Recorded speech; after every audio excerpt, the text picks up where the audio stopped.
नादं जिनेन नियतं जन्मं वा मरणं वा तं तस्य तं विदेशे तेन विहाणेन तं निकालं मी कोसकदिवारेदुम् इन्दो वा तेजनिन्दो वा एवं जोड़े चेदो जान दिवाणी सब पजाए सो सदिठे शुद्धो जो संकरि सोहु को दिठी जो संकरि सोहु को दिठी। क्रमबद्ध पर्याय अनुशीलन के आधार से अपनी यहाँ चर्चा चलते हुए कल हमने इस बात के बारे में काफ़ी गहराई से देखा था कि देवशास्त्र गुरु की सुरक्षा हम सबके हाथ में है और देवशास्त्र गुरु की सुरक्षा ये उनके स्वरूप को समझे बिना हो नहीं सकती। माने यदि हम देवशास्त्र गुरु के स्वरूप को नहीं समझेंगे, यदि हम सच्चे देव के स्वरूप को नहीं समझेंगे, यदि हम सच्चे देव के स्वरूप को नहीं जानेंगे, यदि हम सच्चे देव के स्वरूप को नहीं पहचानेंगे तो हम कैसे उनके स्वरूप की रक्षा कर पाएंगे। जाने बिना रक्षा किसकी करेंगे। हमने कहा वो मोहनलाल जी हैं, आप थोड़ा ज़रा उनकी रक्षा कर लेना, ट्रेन में जा रहे हैं। अच्छा वो कौन है ये कि नहीं जानता तो नहीं हूँ मैं, आप रक्षा कर लेना उनकी। नहीं नहीं आप एक काम करना, वो हरि प्रसाद जी हैं उनकी कर लेना। क्या एक रामलाल जी जा रहे हैं, रामलाल जी की रक्षा कर लेना, आप ध्यान रखना उनका थोड़ा सा। लेकिन कौन है रामलाल जी की पता नहीं, तो आप किसकी रक्षा करेंगे। माने जिनकी रक्षा की बात हो पहले उन्हें जानना तो पड़ेगा। बिना जाने कैसे रक्षा होती है, बिना जाने रक्षा नहीं होती। इसलिए रक्षा के लिए पहले जानना पड़ता है, समझना पड़ता है, पहचानना पड़ता है, और स्वरूप में ही सच्ची रक्षा होती है। सब बातें कल हमने यहाँ बहुत गहराई से आपके बीच में की थी कि देव वीतरागी और सर्वज्ञ होते हैं, और जो गुरु होते हैं वे गुरु, उनका स्वरूप क्या है, वे भी सर्वज्ञ भगवान की आज्ञा के अनुसार ही चलने वाले होते हैं। और इतना ही नहीं, एक और होते हैं उनके साथ में, देव और गुरु के साथ साथ में शास्त्र भी हैं। वे शास्त्र भी सर्वज्ञ भगवान की ही वाणी को कहते हैं।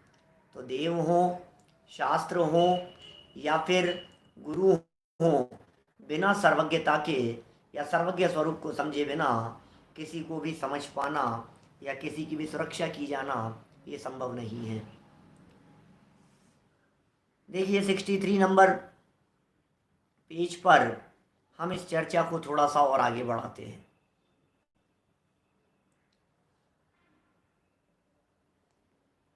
आगे चलकर 80वीं गाथा का तो बेस बना दिया था ना ये। 80वीं गाथा में अनंत भगवान को जानने की बात कही। उनको जानोगे तो आप अपने आत्मा को जानोगे, आत्मा को जानोगे तो दर्शन मोह नष्ट हो जाएगा। इसका मतलब इसके लिए आपको अनंत भगवान को जानना पड़ेगा, उनकी सर्वज्ञता को जानना पड़ेगा। ये हो गई सब बातें। अब थोड़ी यदि आवाज़ स्लो आ रही है तो अपने डिवाइस में थोड़ा सा आवाज़ बढ़ा लेवें, है ना। गले से कम निकल रही है इसलिए कम आ रही है, ऐसा है। देखिए बात ऐसी है, 80वीं गाथा का ये प्रकरण चल रहा था और 80वीं गाथा के आधार से बात को सिद्ध कर दिया था हमने यहाँ कि देव को जानना जरूरी है सम्यक दर्शन की प्राप्ति के लिए। अब ये कह रहे हैं उसी में 80 के बाद में एक और छोड़ दो, 81 नंबर की गाथा को छोड़ दो। बात तो उसमें भी वही है लगभग। 82 नंबर की गाथा में आ जाओ। क्या कहा है इस 82 नंबर गाथा में, सव्वे विअर्हन्ता जीर्ण विधानेन कविदकं मनसा किच्चा तदोपदेशं निवादाते नमो ते सिम। इसका पद्यानुवाद बोलें, सर्व ही अरिहंत ने विधि नष्ट की विधि ने जिस विधि सबको बताई, वही विधि हो न मन उनको सब विधि।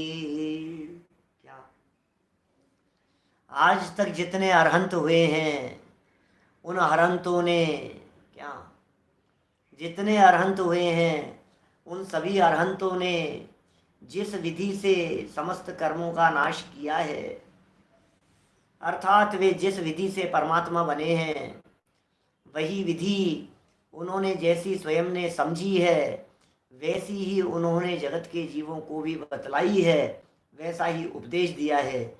इसलिए हम उन सबको वंदन करते हैं, नमो तेसिम, उन्हें नमस्कार करते हैं। कितनी सुंदर बात हो गई है ये, कितनी अच्छी बात हो गई है। यहाँ देखो अनुवाद में बात कह दी है, सभी अरहंत भगवानों ने उसी विधि से कर्मों का क्षय करके मोक्ष प्राप्त किया है। कौन सी विधि से? जो जान दिया अरहंतम दवत्त गुणत्त पज्जयते ते हिंसो जान दिया अप्पाणम मोहो खलु जाति तस्य लयम। इसी विधि से, इसी विधि से सारे अरहंत भगवानों ने कर्मों को नष्ट किया है और अन्य आत्माओं को परमात्मा बनने का उपदेश भी वही दिया है, अर्थात वही मार्ग बताया है। ऐसे अरहंतों को नमस्कार हो। देखिए क्या बात कह दी है कि जो 80वीं गाथा में विधि बतलाई थी कि अरहंत भगवान को जानो द्रव्य गुण पर्याय से, फिर अपने आत्मा को जानो, उससे दर्शन मोह नष्ट हो जाएगा। ये जो विधि है ये विधि असली विधि है, इसी विधि से वो स्वयं अरहंत बने हैं, इसी विधि से जीव अरहंत बनते हैं। अरहंत भगवान बनने की, अरहंत अवस्था प्रकट करने की यही एकमात्र विधि है। माने इसके अलावा दूसरे कोई विधि थी नहीं, कोई है नहीं और कोई होगी नहीं। इससे कुल मिलाकर के एक बात समझ में आती है कि जब अरहंत भगवान ने अरहंत बनने का मार्ग, परमात्मा बनने का मार्ग, उनके स्वरूप को जानना बताया है, तो फिर हम दूसरा मार्ग क्यों अपनाएं? फिर हम सर्वज्ञता का निषेध क्यों करें? फिर हम सर्वज्ञता को स्वीकार क्यों नहीं करें? सर्वज्ञता की स्वीकृति में ही आनंद है, स्वीकार कर लो ना। देखो उसी विधि से, अर्थात 80-81वीं गाथा में बताई गई विधि से उन्होंने स्वयं मोक्ष प्राप्त किया तथा उपदेश भी वही दिया। 80-81वीं गाथा में बताया गया है कि जो अरहंत भगवान को द्रव्य रूप से, गुण रूप से और पर्याय रूप से जानता है, वह अपनी आत्मा को जानता है और उसका मोह नष्ट होता है। तत्पश्चात राग द्वेष को छोड़कर शुद्ध आत्मा को प्राप्त करता है, अर्थात पूर्ण वीतरागता और सर्वज्ञता प्राप्त करता है। देखिए आप समझ गए होंगे 80वीं गाथा में दर्शन मोह के नाश की प्रक्रिया है और 81वीं गाथा में चारित्र मोह के नाश की प्रक्रिया है। दोनों ही प्रकार का मोह छोड़ने लायक है। 80वीं गाथा दर्शन मोह नष्ट करने के लिए, माने सम्यक दर्शन की प्राप्ति के लिए। 81वीं गाथा आगे गुणस्थानों को पार करते हुए, श्रेणी चढ़ते हुए परम अवस्था की प्राप्ति कैसे करता है। तो कुल मिलाकर के दोनों ही प्रकार का मोह नष्ट हो तो अनंत अवस्था की प्राप्ति होती है। ये विधि बताई है 80-81 नंबर की गाथा में। अब 82 नंबर गाथा में क्या कह दिया? बोले जो बताई थी ना उससे ही अनंत बना जाता है। हमने वही विधि अपना करके अनंत अवस्था प्राप्त की है, आप भी उसी विधि को अपना लो और अनंत अवस्था की प्राप्ति कर लो। अब कितनी सरल हो गई बात। तो क्या करें? बोले अर्थात पूर्ण वीतरागता और सर्वज्ञता को प्राप्त करने का उपाय वीतरागता और सर्वज्ञता को जान लो। बोलो आगे पढ़ता हूं, देखो आप बातें कितनी गजब की गंभीर हैं। क्या कह रहे हैं? यही विधि सर्वज्ञता प्राप्त करने की है जिससे सभी अरहंतों ने सर्वज्ञता प्राप्त की है। और प्राप्त करने का उपदेश दिया है। प्रवचन सार गाथा 82 की टीका ही में आचार्य अमृतचंद्र ने तो यहाँ तक कहा है कि सर्वज्ञता प्राप्त करने का प्रकारांतर असंभव है। लो, अमृतचंद्राचार्य देव ने तो यहां तक कह दिया, असंभव है, असंभव, प्रकारांतर ही असंभव है, दूसरा कोई प्रकार ही नहीं है। अनंत अवस्था प्रकट करने, भगवान बनने का दूसरा कोई रास्ता नहीं है।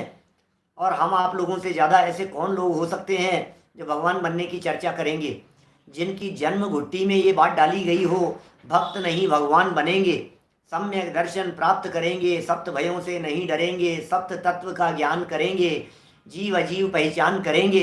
सोचो जरा, है दुनिया में कोई ऐसा व्यक्ति हमारे जैसे भाग्यशालियों जैसे? हम कितने भाग्यशाली हैं जिनके दिलो दिमाग में यही बात बढ़ी है बचपन से, अरे ये जन्म तो भगवान बनने का मार्ग शुरू करने के लिए मिला है, हमें तो भगवान बनना है। तो फिर ये क्या कह रहे हैं?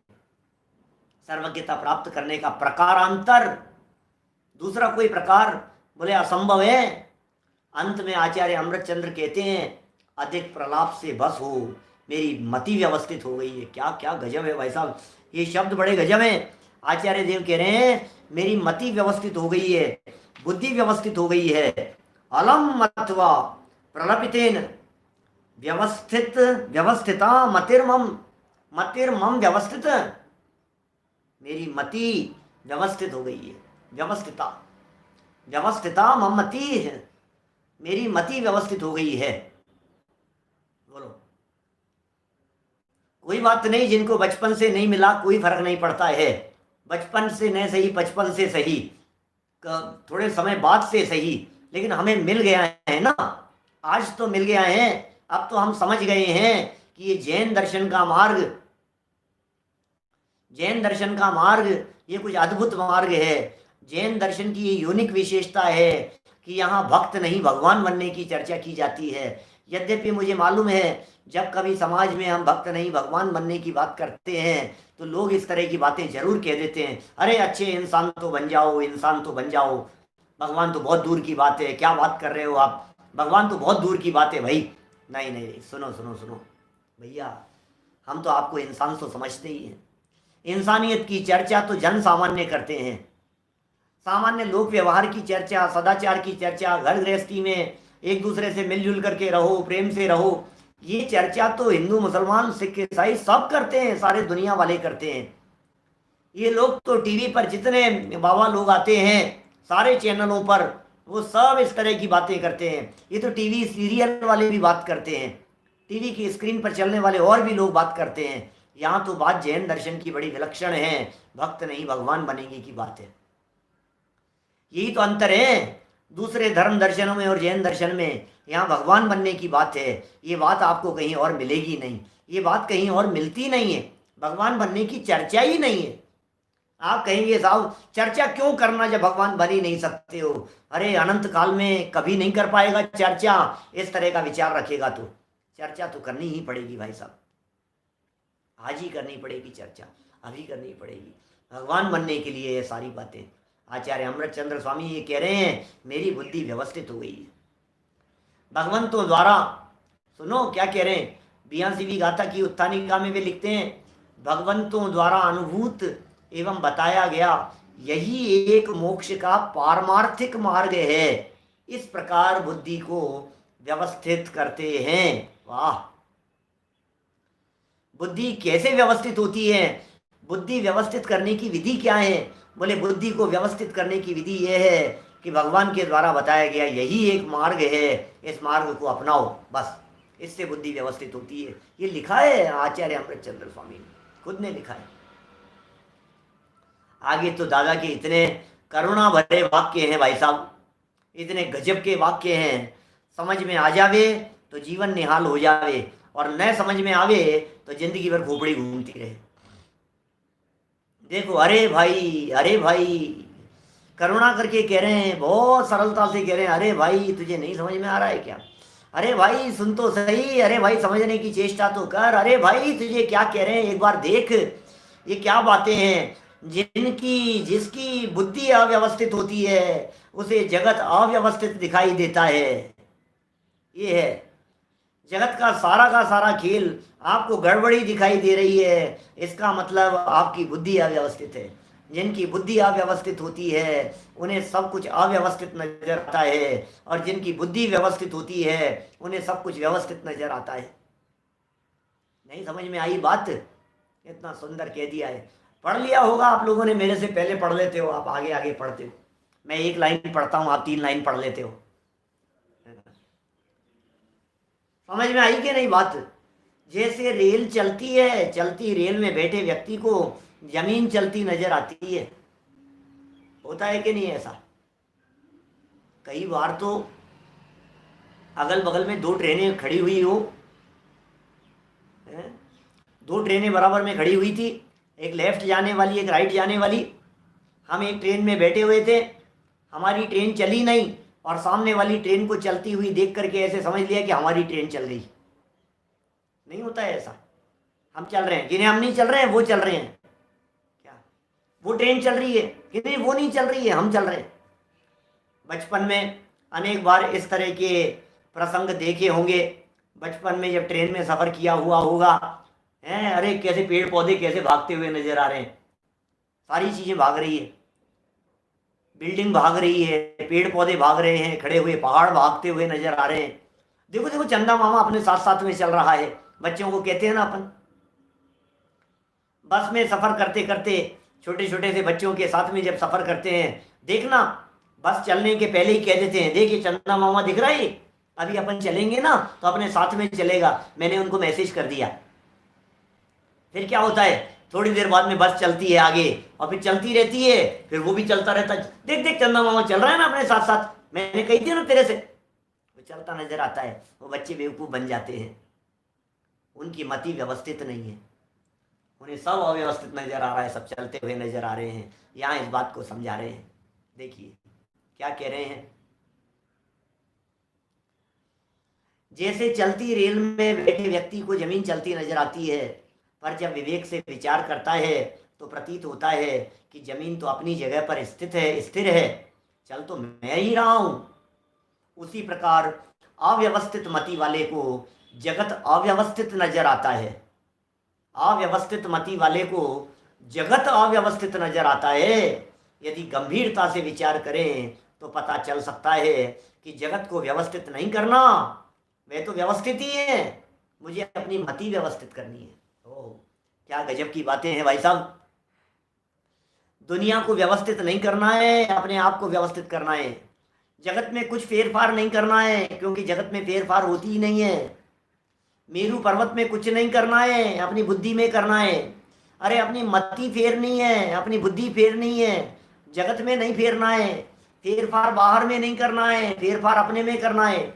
मति जहाँ लग रही है पर पदार्थों में सुख है, तो क्या करना है, जिन पदार्थों से दुख मिल रहा हो ये व्यक्ति उन पदार्थों को हटाना चाहता है। ये कह रहे हैं भाई साहब पदार्थों को मत हटाओ, बुद्धि को बदल लो। क्या करो, ये कहता है मेरी सास खराब है उसे बदल दो, हटा दो। ये कहता है मेरी बहू खराब है उसे हटा दो। ये कहता है मैं अपने हस्बैंड से अपनी वाइफ से बहुत परेशान हूँ, ऐसा बोलते हैं। मैं तो अपने बच्चों से दुखी हो गए हैं। कोई माँ बाप को हटाना चाहता है, कोई बच्चों को हटाना चाहता है, कोई हस्बैंड वाइफ को हटाना चाह रहा है, कोई दोस्तों को हटाना चाह रहा है, कोई शत्रुओं को हटाना चाह रहा है। अरे शत्रु को हटाने से काम नहीं चलेगा, तेरी मति व्यवस्थित कर ले। दुनिया में कोई किसी का शत्रु मित्र नहीं होता है, ये मति व्यवस्थित कर ले। दुनिया में कोई बुरा नहीं होता है और दुनिया में कोई भला नहीं होता है, ये मति व्यवस्थित करनी है, ये हमें अपनी बुद्धि व्यवस्थित करनी है, माइंड सेट करना है हमारा। मैंने एक दिन कही थी ना, दुनिया में सब कुछ सेट है लेकिन माइंड अपसेट है। सब कुछ तो सेट नजर आ रहा है, सोफा सेट है, डाइनिंग सेट है, टी सेट है, डिनर सेट है, सोफा सेट है, हर चीज सेट है इसके पास में, लेकिन माइंड वही तो अपसेट है। सबको सेट करने में लगा। मकान सेट हो गया क्या? हाँ सब सेट हो गया। शिफ्ट कर लिया आपने, सेट हो गया। ऑफिस सेट हो गया, आप वहां जाकर के सेट हो गए। पंडित जी पूरा इतना लंबा हम बाहर जाते हैं ना, जैसे लंबे सफर करके जाएं, बाहर जाएं, जैकलेट, अब तो जैकलेट सही हो गया होगा आपका। दिन रात का चक्कर बिल्कुल दिन ही उल्टा हो जाता है।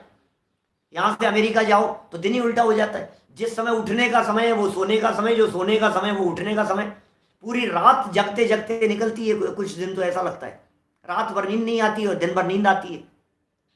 बोलो ऐसे ऐसा उल्टा हो जाता है। पंडित जी सेट हो गया ना सब? अब तो 2-3 दिन में तो सेट हो जाते हैं, तो 4 दिन में, 5 दिन में, 1 वीक में तो सेट हो जाएंगे, सब सेट हो गया। बोलो पेट बिल्कुल बदल जाता है, सेटिंग बिल्कुल बदल जाती है, स्टाइल बिल्कुल, सब सब कुछ ही सेट, सब चेंज हो जाएगा। बोलो क्या करें?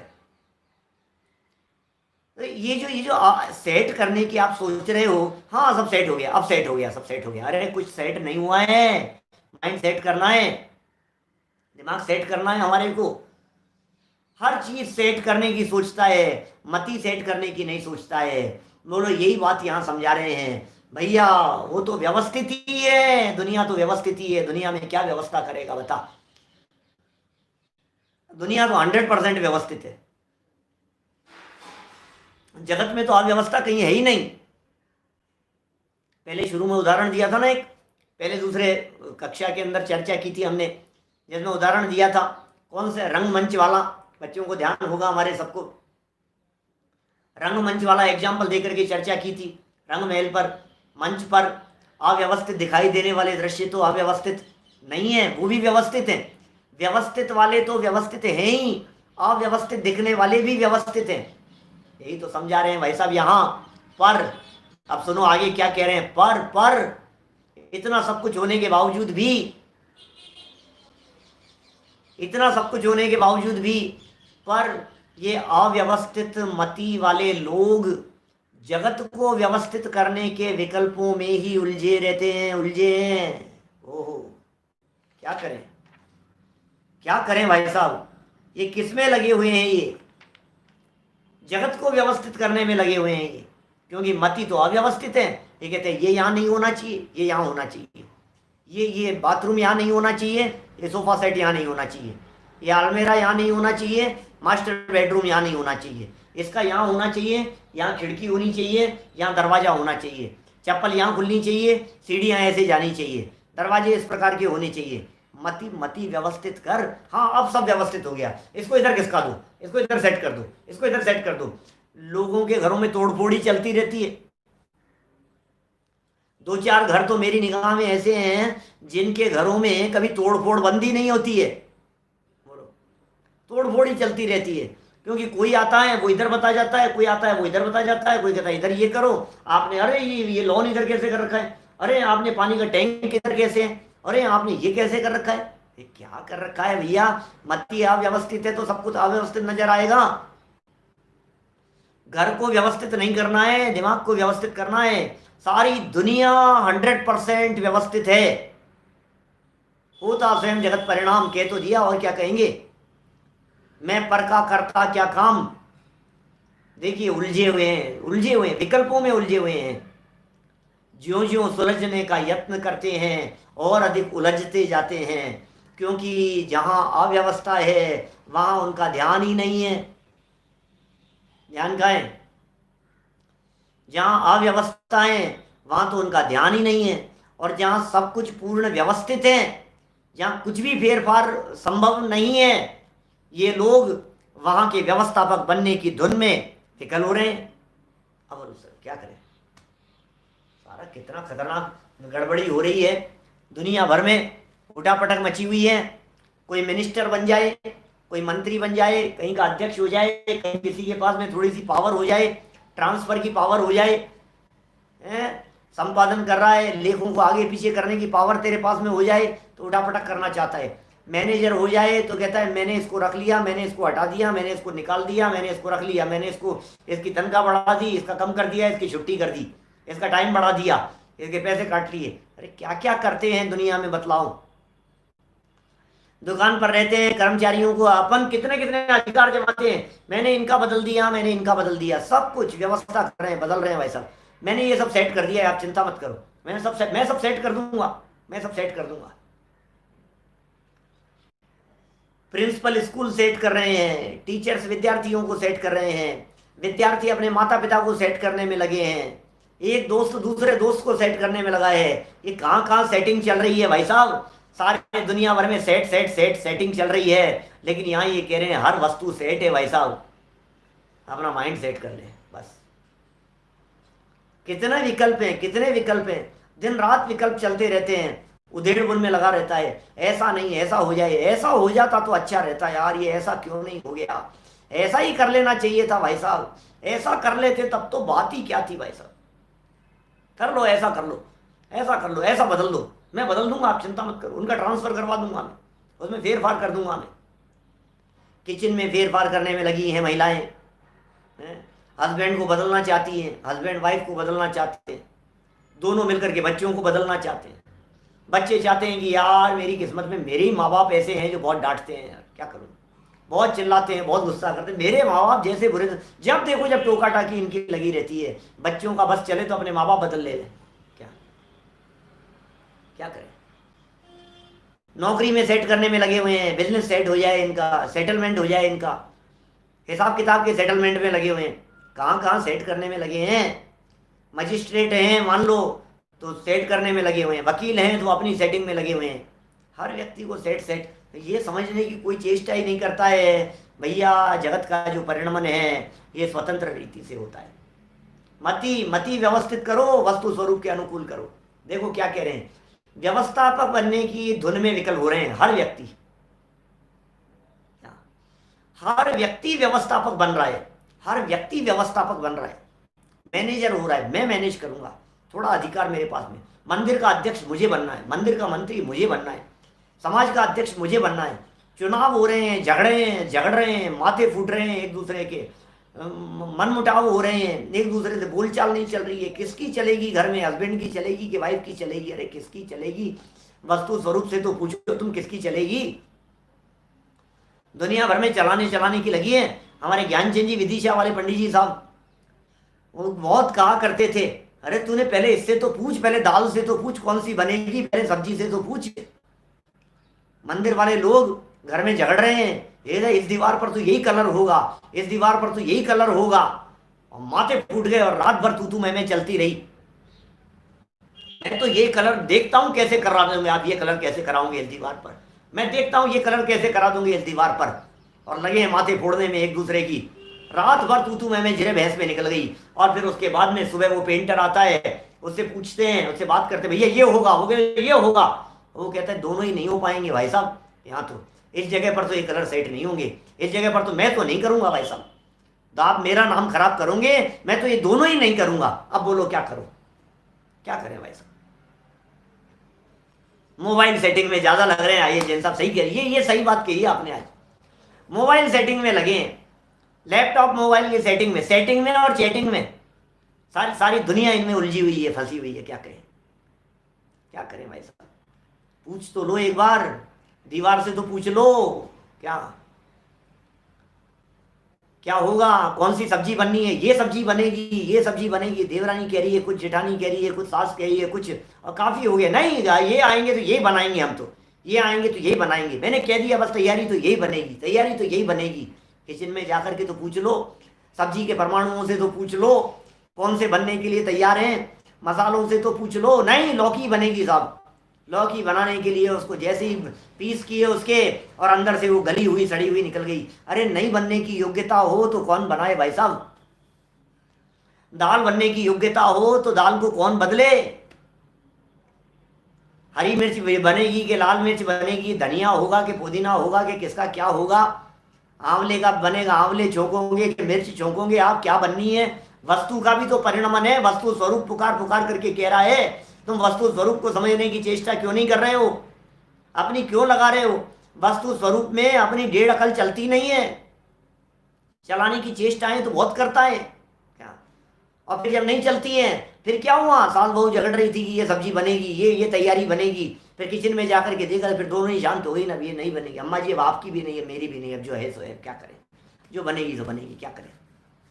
दुनिया में घर घर में झगड़े हो रहे हैं, परिवारों में झगड़े हो रहे हैं, ऑफिसों में कलह हो रही है, तू में हो रही है, मंदिरों में हो रही है, संगठनों में हो रही है, समाज में हो रही है, किसी के साथ में बन नहीं रही है। क्यों नहीं बन रही है, क्योंकि किसी की भी मति व्यवस्थित नहीं है, और जिसकी मति व्यवस्थित है वहां झगड़े होते नहीं है।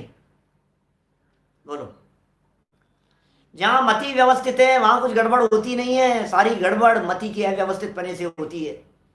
कर्म को जान ले वह, क्रमबद्ध को जान ले वे, उदय को जान ले वे, वस्तु के परिणमन को जान ले वे, फिर बाकी क्या रह जाता है? यही तो स्वाधीनता है, यही तो सिखा रहे हैं यहाँ पर, यही तो समझा रहे हैं यहाँ पर। व्यवस्थापक बनने की धुन में विकल हो रहे हैं। मैं व्यवस्थापक हूं, मेरी जिम्मेदारी है, मेरे अंडर में चलेगा, मैंने कह दिया बस, मैंने जो कह दिया वही होगा। हाँ भाई साहब ठीक है, आपने कह दिया वही होगा, जो आपने कहा, जो हुक्म आपका, अब कर लो आप कुछ भी। 4:20 का समय का क्लास का समय है। एक दो लोगों ने प्रश्न कर दिया आपके 20 का क्या चक्कर है? मैंने जवाब दिया था एक दिन आप लोगों को, 20 का क्या चक्कर है? फिर हमने बदल करके 4 कर दिया। हमने कहा 4 कर लेंगे, चलो कोई बात नहीं। उनकी वजह से नहीं, उनकी वजह से नहीं, शिविर की वजह से। हम किसी से डरते थोड़ी ना कि किसी ने हमें कह दिया कि आप ऐसा क्यों कर रहे हो, आपके मिथ्यात्व का दोष लगेगा और हम बदल जाएं किसी से। नहीं, अरे बदलना होगा तो बदल जाएगा, नहीं बदलना होगा तो नहीं बदलेगा। सहज रहो, सहज। हमने सोचा 4 बजे रख देते हैं, और शायद मैंने एक आध दिन घोषणा भी कर दी थी 4 बजे कर देंगे, फिर बदल गया विचार। अब वो 3:30 होनी है तो 3:30 हो जाएगी। अब 3:30 कहो, अब 3:31 पर हो तो तुम क्या कर लोगे? 3:32 पर हो तो तुम क्या कर लोगे? नेट नहीं चल रहा है तो तुम कौन सा घुस जाओगे उसमें? मतलब एक एक वस्तु का कितना क्या पावरफुल चीज है भाई साहब, समझो तो सही आप। क्या अपने आप को समझता है कि मैंने बदल दिया? अरे नहीं बदल सकता है, नहीं बदल सकता है, क्या करें? तेरे हिसाब से नहीं चलती है दुनिया। जल्दी कर लेंगे, देर से कर देंगे, हमने कह दिया। अब किसी व्यक्ति ने 3:30 कही हो, उनके हिसाब से बदल। मैं तो, मेरे को भी विकल्प नहीं था, उनको भी नहीं था, जो जैसा होना है वैसा होता है। कुल मिलाकर के बात ये क्यों नहीं समझ रहे हैं आप? देखिए ये विकल हो रहे हैं, और तब तक होते रहेंगे जब तक कि स्वयं अपनी मति को वस्तु स्वरूप के अनुकूल व्यवस्थित नहीं कर लेते, तब तक अव्यवस्थित होते रहेंगे। खोपड़ी खराब होती रहेगी, दिमाग खराब हो गया। दिमाग क्यों खराब हो गया? कि मोबाइल खराब हो गया इसलिए मेरा दिमाग खराब हो गया, लैपटॉप खराब हो गया मेरा तो दिमाग खराब हो गया, फ्लाइट खराब हो गई, टिकट कैंसिल हो गए, मेरा तो दिमाग खराब हो गया। कि भाई अब क्या करना है बोलो? मोबाइल सही कराने से दिमाग सही होगा कि दिमाग सही करने से दिमाग सही होगा? बोलो क्या करें? ठीक है, मोबाइल सही कराओ, इधर नहीं। अच्छा फ्लाइट कैंसिल हो गई, मेरा दिमाग खराब हो गया यार, मैं तो बड़ी मुश्किल से तो एक फ्लाइट मिली थी, वो फ्लाइट भी कैंसिल हो गई। लो फ्लाइट में खराबी हो गई, पहले तो खिसकाते रहे, अब फिर गड़बड़ हो गई सब। अब क्या करें बोलो? है कोई उपाय आपके पास में? नहीं, अब तो चलाओ, आप चला के देख लो, जाओ एयरपोर्ट जाओ, वहां जाकर के जरा बहस करो, तू मैं करो, चलाओ देखें फ्लाइट, तुम उड़ा लो देखें, हिम्मत हो तो। है कर सकते हैं? नहीं कर सकते, तो अब क्या करना है बोलो?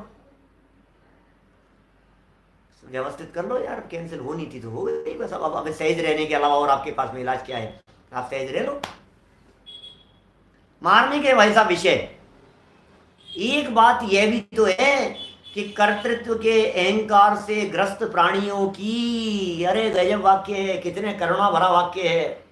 एक बात यह भी तो है कि कर्तृत्व के अहंकार से ग्रस्त प्राणियों की मति व्यवस्थित हो भी तो नहीं सकती, क्योंकि व्यवस्थापक बनने की धुन में मस्त जगत यह स्वीकार कैसे कर सकता है कि जगत स्वयं व्यवस्थित है? ओहो, बोलो क्या करें? ये कैसे स्वीकार करे? सारा वजन मैंने मेरे माथे पर ले रखा है, सारा प्रोग्राम मेरे हाथ में है, कंट्रोलिंग मेरे पास में है, मैं कार्यक्रम का निर्देशक हूं, मुझे निर्देशन करना है। अब ये निर्देशक व्यवस्थापक, अब ये कैसे स्वीकार करें इस बात को कि जगत व्यवस्थित है? बोलो ये कितना बड़ा भारी काम है, ये इसे कैसे माना जाए? ये मानना आसान काम नहीं है, कौन माने इन सब बातों को? नहीं मान सकते आप, नहीं माना जाएगा, दिमाग काम नहीं करेगा आपका। आप नहीं, क्या बात कर रहे हो, मुझे संभालना है, गाड़ियों की व्यवस्था हुई है नहीं, मेहमानों की व्यवस्था हुई है नहीं, ठहरने की व्यवस्था हुई है नहीं। अरे तो भाई तो आकुलित व्याकुलित क्यों हो रहा है? हो जाएगी जो होगी जैसी। इसी सहजता के लिए तो क्रमबद्ध पर्याय की चर्चा है। होटल के हमने सब इतने जगह पर इतनी होटलों के ना रूम बुक करा दिए हमने, पंच कल्याण के लिए, आयोजन के लिए, विधान के लिए, शिविर के लिए। 3 होटल वालों ने मना कर दिए साहब, कुछ इमरजेंसी आ गई, उन्होंने मना कर दिया, रूम देने से मना कर दिया, और ये सारा सब कुछ अव्यवस्थित हो गया, सारा मामला गड़बड़ा गया। फिर 2 दिन तक मशक्कत करता है, फिर कहता है सब कुछ व्यवस्थित हो गया। किसने किया? कि मैंने किया है। ये क्या कह रहे हैं? देखो, ये स्वीकार कैसे कर सकता है कि जगत स्वयं व्यवस्थित है? क्यों? क्योंकि व्यवस्थापक बनने की धुन सवार है। मुझे मंत्री बना दो, अरे मेरे को काम सौंपते आप, फिर देखते जरा। मुझे तो पहले ही पता था, आपने इनकी जिम्मेदारी दे दी ना, आपने सारा काम बिगाड़ दिया इन्होंने। मैं बता रहा हूं आपको, सारी व्यवस्था आप मुझे दो जिम्मेदारी, अगली बार देख लेना आप, व्यवस्था मेरे पास में हो तब कैसा होता है काम। यदि जगत को, अगला पैराग्राफ देखो, यदि जगत को स्वयं व्यवस्थित मान लेंगे तो वे व्यवस्थापक किसके रहेंगे? बोलो, क्या करना है? लिखा ना अभी लुहाड़िया जी, क्या लिखा? ज्ञानी कहे सहज का धंधा, वाद विवाद करे सो अंधा। बोलो, ज्ञानी कहे सहज का धंधा, सहज है सहज है सहज है, अरे सहज का धंधा है भैया, सहज रहो। ये जनवाणी का मार्ग सहज रहने का मार्ग है, यहाँ आनंद का मार्ग है, आनंद मनाओ, मुस्कुराते रहो। ज्ञानचंद जी पंडित जी साहब बहुत याद आते हैं इसमें। बड़े दादा हमारे बहुत सहज रहा करते थे, सहज रहो, बहुत सहज रहो, और छोटे दादा ने खूब सहज चलाई है, सहज सहज सहज। तो ज्ञानचंद जी पंडित जी साहब मुस्कुराते रहो। ज्ञानी समझदार व्यक्ति, गाड़ी खराब हो गई रास्ते में, सामने खड़े रह करके खूब मैन माथा बच्ची कर रहे हैं लोग, और इतने में आगे आकर के खड़ा है, वो पूछ रहा है और कितनी देर? वस्तु है भाई साहब, वस्तु, हम दर्शक हैं, दर्शक बने रहो आप। क्या आनंद है, क्या आनंद है इन सब बातों में। बड़ा बोझ उतर जाता है, माथे पर से वजन उतर जाता है। कितना वजन उतर जाएगा? जब सारा वजन माथे पर से उतर गया, तो वजन उतर गया माने टेंशन उतर गई, वजन उतर गया, बोझा उतरने पर कितनी शांति होती है। माथे पर जरा 10-20 किलो वजन रख करके तो देखो जरा, ये मजदूर जो लेकर के चढ़ते हैं, जो मजदूर लेकर के चल रहे हैं, पीछे सीमेंट की बोरियां लेकर के, माथे पर वजन लेकर के मजदूरी करने वाले, मलबा उठाने वाले बिल्डिंग का, वो मलबा उठा करके सर पर 20 किलो वजन, ये जो कुली कितना वजन ले लेकर के, बड़ा मजा आता होगा इनको। कभी रखो अपने माथे पर और लेकर के चलो जरा, फिर और यार बहुत वजन है, बहुत वजन, जल्दी उतारो उतारो इसको, जल्दी उतारो। सुनो, यही तो कह रहे हैं, कर्तृत्व का वजन जितना जल्दी उतारोगे उतना शांति रहेगी। जितना जल्दी कर्तृत्व का वजन उतर जाएगा उतनी सहजता आएगी, जितना जल्दी कर्तृत्व का वजन उतर जाएगा उतनी सहजता अंदर में प्रकट हो जाएगी, मिथ्यात्व चला जाएगा, दर्शन मोहनी नष्ट हो जाएगा, सम्यक दर्शन प्रकट हो जाएगा। मिथ्यात्व गया, सम्यक दर्शन आ गया। मिथ्यात्व को बाय बाय कह दिया, सम्यक दर्शन का स्वागत हो गया। ऐसा होता है, ये सहजता, सहजता के द्वार होता है ये सब। देखिए कितना मार्मिक है ये प्रकरण। लोग कहते हैं हमें क्रमबद्ध नहीं समझनी है। अरे तुम्हें क्रमबद्ध नहीं समझनी है, तुम सर ही फोड़ते रहोगे, देखना दिन रात दुखी और आकुलित होते रहोगे। ये आकुलता मिटाने का मार्ग मिल गया है भाई साहब हमारे को। देखो क्या कह रहे हैं, व्यवस्थापक बनने के लिए, इस पैराग्राफ का जो प्रकरण चल रहा है, इस पैराग्राफ का, यदि जगत को स्वयं व्यवस्थित मान लेंगे तो व्यवस्थापक किसके रहेंगे? उनके व्यवस्थापक बने रहने के लिए आवश्यक है कि जगत अव्यवस्थित हो, ये जरूरी है। अब दुनिया अव्यवस्थित नहीं होगा तो मैं व्यवस्था किसकी करूंगा? मैकेनिक व्यक्ति को ये चाहिए कि गाड़ी खराब हो तब तो मैं सुधारूंगा, डॉक्टर को ये चाहिए कि मरीज बीमार हो तब तो मैं इलाज करूंगा, वकीलों को ये चाहिए कि लोग झगड़ें तब तो हम केस लड़ेंगे, मजिस्ट्रेट को ये चाहिए कि अरे किसी तरह के विवाद हो तब तो हम फैसला करेंगे। बोलो क्या करें? हर व्यक्ति को ये चाहिए, अव्यवस्थित हो तो मैं व्यवस्थित करूंगा। यदि सारा ऑफिस अपने हिसाब से चल रहा है सब कुछ, और यदि सारा दुनिया, सारी व्यवस्था अपने हिसाब से चल रही है, पूरे ऑफिस की सारी व्यवस्था अपने हिसाब से, तो मैनेजर ये कहता है यार फिर मेरा क्या रोल है यार, कुछ ना कुछ तो गड़बड़ कराओ, कुछ ना कुछ तो उठापटक करो। बहुत समय से शांति चल रही है, थोड़ी सी अशांति लाओ। कोई चहल पहल ही नहीं है। न्यूज़पेपर वाले कहते हैं कोई घटना घटेगी तो छापेंगे ना हम, कोई खबरें तो बननी चाहिए, खबर तो लाओ कहीं से। ये कह रहा है भाई साहब व्यवस्थापक बने रहने के लिए ये आवश्यक है कि जगत अव्यवस्थित हो, अन्यथा वे व्यवस्था किसकी करेंगे, क्या करेंगे। यही कारण है कि व्यवस्थित व्यवस्था, सुनना वाक्य कितना जबरदस्त है, व्यवस्थित व्यवस्था व्यवस्थापकों की समझ में नहीं आ सकती। वाह, गजब का वाक्य है ना। बोलो संजय जी, वैसा विदिशा, कितना जबरदस्त वाक्य लिख दिया है। व्यवस्थित व्यवस्था व्यवस्थित व्यवस्था व्यवस्थापकों की समझ में नहीं आ सकती, क्योंकि उनसे उनके अहम को चोट लगती है, व्यवस्थापकत्व का अधिकार छिनता है, व्यवस्थापकत्व का अधिकार छिनता है। अरे यार, ऐसे लगता है कि किसी व्यक्ति को, किसी मैनेजर को ये बात कह दो, किसी अधिकारी को ये बात कह दो कि तुम कुछ नहीं करते हो, तो कहेगा यार क्या बात कर रहे हो, मैंने इतनी बड़ी बिल्डिंग खड़ी कर दी, मैं इंजीनियर, मैंने ये सारी व्यवस्थाएं कर दी, मैं इतना बड़ा आदमी, मैंने इतना बड़ा स्ट्रक्चर खड़ा कर दिया, और तुम कहते हो कि तुमने कुछ नहीं किया है। आपको मालूम है गांधी जी गुरुदेव की सभा में आए थे तो क्यों नाराज हुए थे। बाद में उन्होंने क्या कही, राम जी बापू जी से जब मिले, उन्होंने कही वो तुम्हारे गुरुजी का क्या हाल है। वो गुरुजी वो कहते थे, क्या क्या कहते थे, वो महात्मा गांधी, मोहनदास करमचंद गांधी की बात कर रहा हूं मैं, देश जिन्होंने आजाद कराया। वे गुरुदेव कान्जी स्वामी की सभा में आए प्रवचन सुनने के लिए, पीछे आकर के बैठे, और गुरुदेव तो अपनी मस्ती की, अस्थि की मस्ती में झूमते हुए बोल रहे थे, और ऐसा प्रकरण, मैं देश को आजाद कराता हूं, मैंने कराया है, मैंने ये कराया है, मैंने वो कराया है। बोले मूर्ख है, अज्ञानी लोग ऐसा मानते हैं। पता है गांधी जी क्या बोले अपने मित्र रामजी भाई को, वो बोले वो जो मेरे को मूर्ख कह रहे थे ना, वो तुम्हारे गुरुजी, वो गुरुजी कैसे हैं, उनके क्या हालचाल है, अभी आजकल कहाँ है वो, ऐसी चर्चा की उन्होंने, बाद में बताया उन्होंने आकर के। तो ये लोगों को ऐसा लगता है, अरे मैंने इतना बड़ा काम किया, तुम मेरी प्रशंसा नहीं करो तो मत करो, कोई बात नहीं, लेकिन कम से कम इतना तो मत कहो कि तुम कुछ नहीं करते हो, इतना तो मत कहो। मूढ़ है, देवीलाल जी साहब सही कह रहे हैं, मूढ़ है वो व्यक्ति, फर्क को करता धरता मानता है, जगत को करता धरता मानता है, अज्ञानी जगत में फेरफार करने की चेष्टा करता है, मूढ़ है वो, नादान है वो, ना समझे वो, उसकी ये बात कर रहे हैं यहां पर।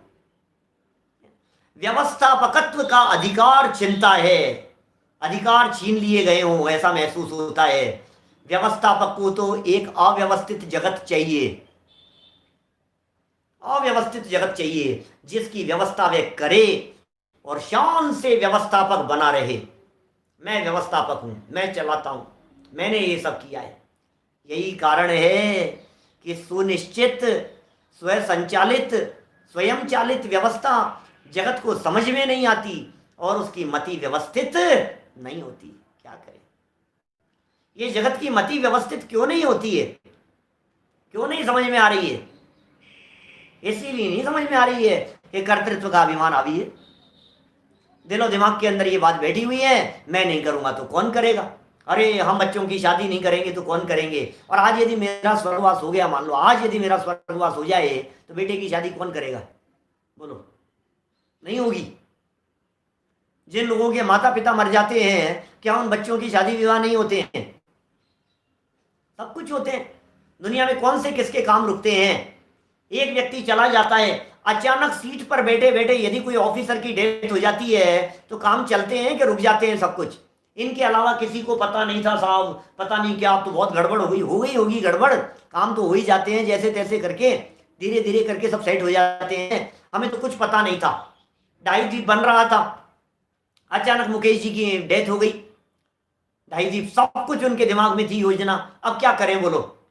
अब तो नहीं होगा ना, अब तो कौन करेगा, अब तो क्या करेंगे, अब तो सब खत्म हो गया, उनका उनके साथ में चले गया, उनके दिमाग में क्या था, किससे क्या लेना है, किसको क्या देना है, किसका क्या हिसाब किताब है, किसका क्या है, कैसे मैनेज होगा। अरे भाई सब हो जाएगा, चिंता मत कर। गांधी जी के, इंदिरा गांधी के चले जाने के बाद में देश संभला के नहीं संभला, अचानक मौत हो गई ना उसकी, तो राजीव गांधी को बम ब्लास्ट के अंदर उड़ा दिया, बम से उड़ा दिया, उसके बाद में क्या हुआ बतलाइए? देश संभला के नहीं संभला? सब संभलते हैं, मैं नहीं रहूंगा तो घर को कौन संभालेगा, मेरे बिना परिवार कैसे चलेगा। भैया सब चलता है। सुनो भैया, अनिवार्यता उसे ही समझना जहां मेरे बिना काम नहीं हो सके। और वो काम क्या हो सकता है? जिसकी शादी होनी है वही मर जाएगा तो फिर उसकी शादी नहीं हो पाएगी। जो मर गया वो काम रुक जाएगा। बाकी जो दूसरों के काम है वो तो किसके क्या होते हैं, सारे काम सबके होते हैं भाई साहब। दुनिया में कोई किसी से रुकता नहीं है। मति व्यवस्थित करो, मति व्यवस्थित करो, ये उपदेश है यहाँ पर तो। और सर्वज्ञता और क्रमबद्ध पर्याय की श्रद्धा प्रतीति बिना मति व्यवस्थित हो ही नहीं सकती। खत्म कर दिया सारा खेल। कर लो मति व्यवस्थित। सर्वज्ञता के बिना, क्रमबद्ध पर्याय की श्रद्धा के बिना, इसकी प्रतीति के बिना, इसके विश्वास के बिना, सर्वज्ञ भगवान के निर्णय के बिना मति कर आखिर बेस क्या है आपके पास में, ये तो बतलाओ। मति को व्यवस्थित करने का क्या, मति व्यवस्थित करने का आपके पास में आधार क्या है, आपके पास में बेस क्या है? कुछ भी तो नहीं है, कोई भी तो आधार नहीं है आपके पास में। इसलिए सर्वज्ञता का निर्णय करो, इसलिए क्रमबद्ध का निर्णय करो, इसलिए इस बात का निर्णय करो कि होता स्वयं जगत परिणाम। इस बात का निर्णय करो, एक एक पर्याय अपनी योग्यता से उत्पन्न होती है और एक एक पर्याय अपनी योग्यता से मिट जाती है, खत्म हो जाती है। नई पर्याय अपनी योग्यता से उत्पन्न होती है। इस बात को स्वीकार करो, इसी में शांति है। तो ये जो मति की व्यवस्थित और अव्यवस्थितपन की चर्चा आज हमने की है, इसे आगे चल करके एक बहुत ही सुंदर उदाहरण के माध्यम से समझाने का प्रयत्न किया है। बहुत सुंदर प्रकरण है। कल अपन इस प्रकरण को पूरा यहाँ संपन्न कर देंगे और परसों से जैसी कि आप लोगों के पास में सूचना है, समय परिवर्तित, परसों 1 तारीख से मतलब लगभग पौन घंटे पहले हो गया, 3:30 बजे हमारी इस क्रमबद्ध पर्याय का समय रहेगा। समय का विशेष ध्यान रखें। और कोई फर्क नहीं पड़ता है, जो 4:20 पर आते हैं वो 3:30 बजे भी आ सकते हैं। विशेषकर कलकत्ता वालों के लिए हमारे जो सुरेश जी भाटनी भाई साहब सुन रहे हैं, आपके कलकत्ता में और भी लोग, प्रश्नोत्तर वाला प्रकरण है, नया प्रकरण शुरू होगा। जिन लोगों ने अभी तक का प्रकरण नहीं सुना है उन लोगों के लिए भी उपयोगी होगा, नए लोगों को भी जोड़ सकते हैं। कई बातें ऐसी आएगी, काल अकाल नए के संदर्भ में समझ लीजिए, चाहे अकाल मृत्यु के संदर्भ में समझ लीजिए, कई विशेष विषय आएंगे जो खुल करके आएंगे। क्षत्र चूड़ामणि 2:30 बजे क्षत्र चूड़ामणि, 3:30 बजे क्रमबद्ध पर्याय की क्लास और सुबह का प्रवचन 8:15 बजे। मॉर्निंग में भी हमने परिवर्तित कर दिया है 8:15 बजे। सब लोग, ये सब व्यवस्थित था, ऐसा ही होना था। किसको बदलें और किसको नहीं बदलें, सब अपने आप होता है। तो हम सब अपनी मति व्यवस्थित करके सुख शांति को प्राप्त हो, इसी भावना से विराम दे रहा हूँ। निज निधि निज में बताई, यह अनंत उपकार है। उसके लिए जिन वाणी माँ को वंदना शत बार है, वंदना शत बार है। 9 बाणों का